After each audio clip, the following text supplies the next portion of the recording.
You're watching Kelly Productions. You're watching Connect Tour.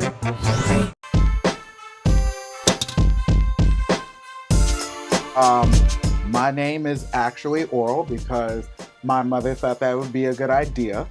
I'm named after my dad. Side note, if you ever meet a man who looks like he's in his 60s, also named Oral, do not talk to him.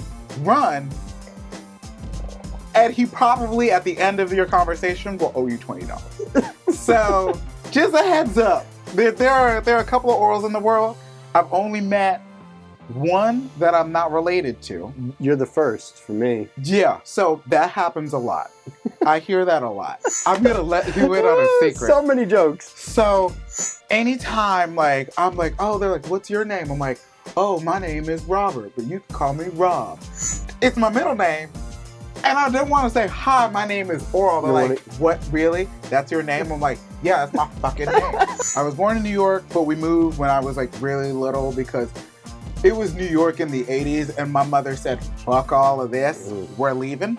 I moved here when I was 2, grew up here. I remember 90s Orlando was weird. Mm-hmm. Do you remember Mystery Funhouse? Yes. Okay, so I lived in that Orlando where people would invite, young people would go there just to hang out. Yeah. Yeah. The day they shut that place down was a really sad day.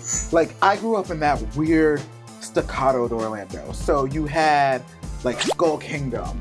I remember growing up, going to parks, and then eventually comic books kind of came into my life because the cooler older cousin came to stay with us while he was playing basketball for this team over the summer. Mm-hmm. So I just missed Age of Apocalypse. Onslaught was coming.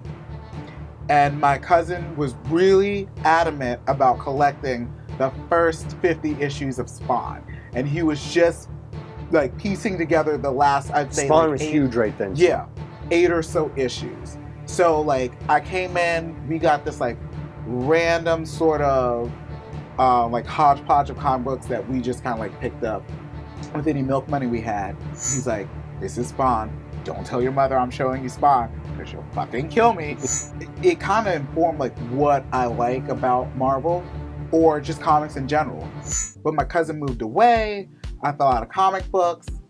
And then in college, and this is me watching everything on Fox, the X-Men. 90s X-Men animated series. All of that. Spider-Man and The Silver Surfer, which to this day I'm so devastated over that they canceled it so quickly. Growing up on a steady diet of movies and pop culture and all this sort of stuff, I was a really weird kid. And I remember going to Chuck E. Cheese and everyone's like, oh, what are you going to use on my tickets? I'm like, oh, I'm saving my tickets for the bigger prizes. I bought a disco light. And it's a sign! She should have known. Oh, it gets worse. So I would play music, turn on this disco light, mix a bunch of fruit juices and sodas together, and I opened something called Club Oral. It's not what you think. What I would do is I would play techno and house music with the disco light on, and I'd wait in line to get into the club.